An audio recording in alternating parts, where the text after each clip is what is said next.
전기 이론은 다 끝났고요. 전기 기기에 대해서 이제 공부를 하겠습니다. 전기 기기에는 크게 5가지 챕터가 있는데, 자, 첫 번째가 직류기가 있고요. 두 번째는 동기기가 있습니다.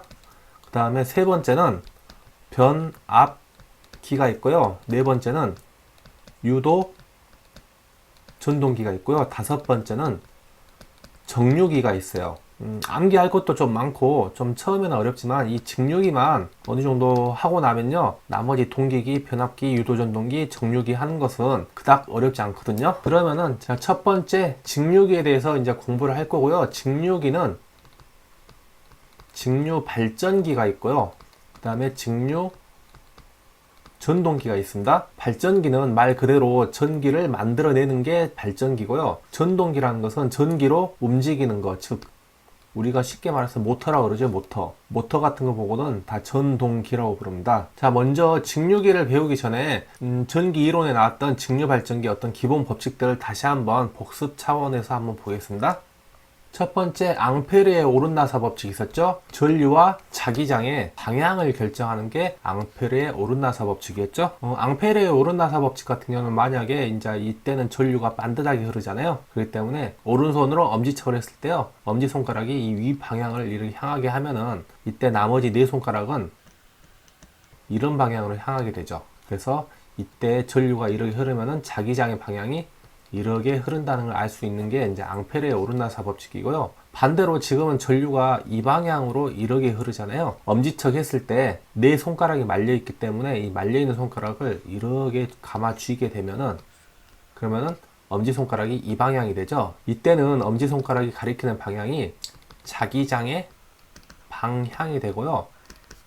N극에서 나와서 S극으로 들어간다 했죠. 그래서 이 부분이 N극이 되는 겁니다. 두 번째, 패러데이의 전자유도 법칙을 보면요, 패러데이 법칙 같은 경우에는 자, 코일 내의 자기장의 변화에 의하여 기전력이 유도되는 현상, 이렇게 말은 어려운데 한번 설명을 드리겠습니다. 이 코일이 예를 들어서 이런 식으로 이렇게 해서 이렇게 감겨져 있어요. 이렇게. 그랬을 때 이 자석이 있는데 이곳을 N극이라 하고 이곳을 S극이라 잡았을 때요, 이 자석을 넣었다가 뺐다가 하면은 이곳 코일에 전류가 이런 식으로 흐르게 되는데, 전류가 흘렀다는 이야기는 기전력이 발생했다는 이야기죠. 이때 기전력이는 코일을 많이 감을수록 기전력이 세지겠죠. 그 다음에 이 자석이 세면 셀수록 기전력도 커질 거예요. 그래서 자석의 변화율에 비례하고요. 그 다음에 시간의 변화율에 반비를 합니다. 그래서 이때는 기전력이 되는 거고 단위는 볼트를 쓰면 되는 거죠. 그 다음에 이 렌츠의 법칙이 있는데요. 이때 발생되는 기전력은 자석의 변화에 반대 방향으로 생긴대요. 그렇기 때문에 반대 방향이니까 이렇게 마이너스를 붙이는 겁니다. 그래서 이 렌츠 법칙 나오면 이 반대라든지 마이너스가 나오면은 렌츠 법칙, 이 패러데이 법칙 같은 경우에는요, 기전력이는 코일 권수에 비례하고요, 자속의 변화율에 비례한다. 그리고 시간의 변화율에는 반비례한다. 이게 패러데이 법칙입니다. 그 다음 세 번째, 플레밍의 오른손 법칙을 보겠습니다. 저희가 플레밍의 법칙은 오른손 법칙과 왼손 법칙이 있다고 했죠. 그러면은 외워둘 게 우, 발, 좌, 전, 이렇게 외우자 그랬죠. 오른손은 발전기, 왼손은 전동기요. 플레밍의 오른손 법칙이니까 발전기 법칙이 되는 겁니다. 발전기라는 것은 기전력이 만들어지는 거죠. 즉 전기가 생성이 되는 거예요. 이때 엄지는 힘의 방향을 나타냈고요. 검지는 자기장의 방향, 중지는 기전력의 방향을 나타낸다 했죠. 힘은 F, 자기장은 B, 그 다음에 기전력은 전류 I를 써서 FBI라고 외우자 그랬죠. 순서대로 엄지는 F, 검지는 B, 중지는 I, 이렇게 했을 때요, 이 자기장의 방향은 N극에서 S극으로 향하고 있죠. 그러면은 검지 모양을 이렇게 했을 때요, 검지 도체의 움직임이 이 방향으로 움직였다 볼게요. 그러면은 엄지는 이 방향으로 이렇게 향하면 되겠죠. 이때 중지는 이 방향으로 향하죠. 그래서 검지가 이 방향이고 엄지가 이 방향일 때 전류는 이 방향으로 흐른다. 그래서 이때 기전력의 방향을 나타내는 게 플레밍의 오른손 법칙이고요. 이 기전력 크기는 V, B, L, 사인, 세타라고 한다 했죠. VBL 사인 세타 반드시 외워두시고요. 다음 페이지 보겠습니다. 플레밍의 왼손 법칙은 전동기 법칙이죠. 전동기라는 것은 전기로 움직이는 거예요. 즉 모터를 보면 되겠죠. 모터에는 자 이렇게 있는데요. 자 전기를 입력시키면은 이 돌아가잖아요. 이게 모터예요. 전동기라고 하고요. 자, 자기장 내에서 도체에 전류가 흐르면은 발생되는 힘의 방향을 나타내는 법칙이 플레밍의 왼손 법칙이고요. 이때도 똑같습니다. 엄지는 F, 검지는 B, 중지는 I 해서 F, B, I 이렇게 외워두시고요. 이때는 자기장이 이 방향으로 흐르고요. 전류를 이 방향으로 흘렀을 때 도체의 움직임 방향은 이렇게 되겠습니다. 그리고 이 FBI에서요, 전동기는 이 힘 F를 나타내겠죠. 그래서 F는 IBL 사인 세타 하고 뉴턴 이렇게 외워두시면 되고요.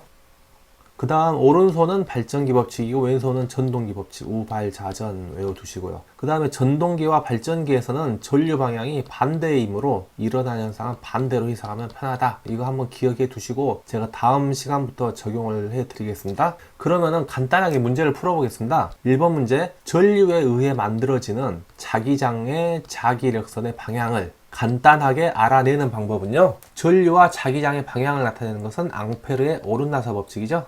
그 다음 2번 보겠습니다. 전류에 의해 발생되는 자기장에서 자력선의 방향을 간단하게 알아내는 법칙은 1번 문제, 2번 문제 똑같은 문제죠. 그래서 답은 1번 오른나사의 법칙 혹은 앙페르의 오른나사의 법칙 이렇게 하시면 됩니다. 3번 패러데이의 전자유도 법칙에서 유도 기전력의 크기는, 자, 유도 기전력 크기는 N 곱하기 dt분의 d파이라고 한데 있죠. 그래서 권수의 비례, 자속의 변화율의 비례. 그래서 자, 권수의 비례하고요, 자속의 비례한다. 그래서 답은 2번 이렇게 하시면 됩니다. 그 다음 4번 문제 보겠습니다. 전류의 방향과 자기장의 방향은 각각 나사의 진행 방향과 회전 방향에 일치한다와 관계가 있는 법칙은 당연히 회전 방향 나오고요, 나사가 나오기 때문에 앙페르의 오른나사 법칙 이렇게 하시면 되겠죠. 자, 5번 문제 보겠습니다. 권수가 200인, 권수면 n이죠. 자, 0.1초 사이에 0.4초의 자속이 변화한다. 얘는 시간 t인데 변화율이니까 dt. 얘는 웨버니까 자속 파이죠. 근데 변화율이니까 d파이 이렇게 쓰시면 되죠. 이때 기전력을 물어봤죠. 기전력은 2가 되는 거예요. 기전력 2는 n 곱하기 dt분의 d파이.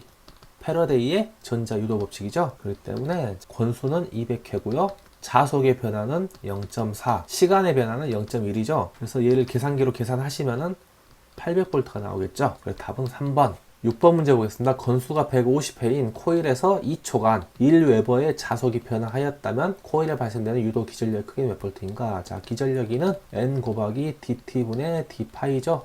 건수는 150, 자속의 변화는 1웨버고요. 시간은 2초가 변했어요. 그래서 얘를 계산하시면은 75V 이렇게 나오고요. 다음 페이지 보겠습니다. 7번 50회 가문 코일과 쇄교하는 자속이 0.5초 동안에 0.1에서 0.2로 변화하였다. 기전력의 크기는, 기전력이는 N 곱하기 dt분의 d파이죠. 건수에는 50회가 되는 거고요. 시간의 변화는 0.5초죠. 자속은 0.1에서 0.2로 바뀌었죠. 그렇기 때문에 0.1만큼 바뀐 거예요. 그래서 얘를 계산하시면은 2번 10V가 나오는 거고요. 8번 문제 보겠습니다. 다음은 어떤 법칙을 설명한 것인가? 전류가 흐르려고 하면은 코일은 전류가 흐름을 방해하려고 한다. 자, 방해란 단어가 나온다. 혹은 반대란 단어가 나오면은 무조건 렌츠 법칙 이렇게 쓰시면 됩니다. 자, 얘도 렌츠 법칙이죠. 렌츠. 10번 문제 보겠습니다. 도체가 운동하는 경우 유도 기전력의 방향을 알고자 할 때 유용한 법칙은, 자, 9번과 10번 문제는 틀린 문제예요. 9번 문제 같은 경우에는 자속의 변화하고 유도 기전력 방향 두 가지 조건밖에 없죠. 자, 10번 문제 같은 경우에는 도체가 운동한다. 그 다음에 유도 기전력이 있다. 도체가 운동했을 때, 자, 기전력의 방향을 나타내는 게 우리가 알 수 있는 법칙이 우발좌전하고 외웠죠. 자, 그러면 전동기는 움직이는 거고요. 발전기는 전기를 만들어내는 거예요. 만들어낸다는 이야기는 기전력이 나온다는 이야기죠. 그래서 우발, 플레밍의 오른손 법칙하고 2번 이렇게 하시면 되고요. 11번 문제 보겠습니다. 플레밍의 오른손 법칙에서 셋째 손가락 F, B, I의 첫 번째 엄지, 검지, 그 다음에 세 번째니까 중지죠. 자, I는 전류죠. 전류. 그러니까 유도 기전력의 방향하고 3번 하시면 되고요.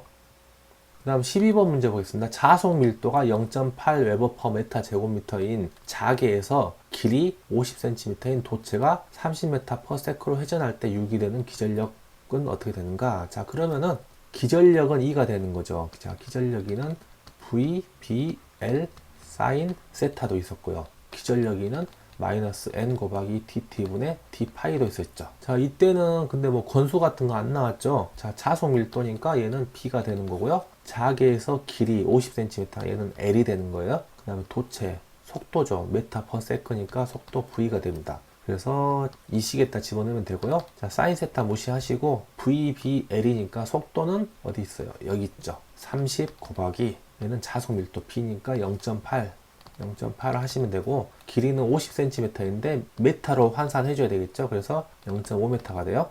그래서 얘를 계산하시면요, 자, 12V가 되겠죠. 그래서 답은 2번 이렇게 하시면 됩니다. 결국은 이 다 곱하시면 돼요. 다 곱하면 됩니다. 13번 문제, 발전기의 유도 전압의 방향을 나타내는 법칙 하면은 이때는 우발 좌전 하면 되죠. 그래서 발전기니까 오른손 법칙이죠. 그래서 오른나서 이거 아니네요. 자, 4번 플레밍의 오른손 법칙 이렇게 하시면 되고요. 14번 문제, 플레밍의 왼손 법칙에서 엄지손가락이 나타내는 것은 오른손이나 왼손이나 다 똑같아요. F, B, I 엄지, 검지, 중지가 돼요. 그래서 힘 F를 나타내죠. 그래서 3번 힘 이렇게 하시면 되고요. 혹은 운동 방향 이렇게 하셔도 되겠죠. 자, 그 다음에 15번 문제 보겠습니다. 플레밍의 왼손 법칙에서 전류의 방향을 나타내는 손가락은, 자, FBI니까 얘가 전류죠. 그래서 중지가 돼요. 그리고 혹은 이 문제에서 기전력의 방향이라고 물어보기도 하겠죠. 자, 16번 문제, 그림과 같은 자극 사이에 있는 도체에, 자, 전류가 I로 흐를 때, 자, 전류가 이렇게 흘렀을 때요, 힘은 어느 방향으로 작용하는가 물어봤죠. 그렇기 때문에 이때는 우발 좌전에서요, 왼손 전동기 법칙을 써야 됩니다. 자, 그래서 플레밍의 왼손 법칙으로 적용시켜야 되고요. 자, 왼손일 때는 전류가 이렇게 나가고 자기장이 지금 이 방향으로 가는 거죠. 이 방향으로. 그렇기 때문에 힘의 방향은 이 방향으로 가겠죠. 그래서 답은 1번 가가 됩니다. 자, 지금까지 설명했던 내용은 지난 정자계 편에서 다 설명했던 내용이기 때문에 아주 간략하게 설명을 드렸고요. 다음 시간부터 직류 발전기의 구조부터 차근차근 배워보겠습니다. 수고하셨습니다.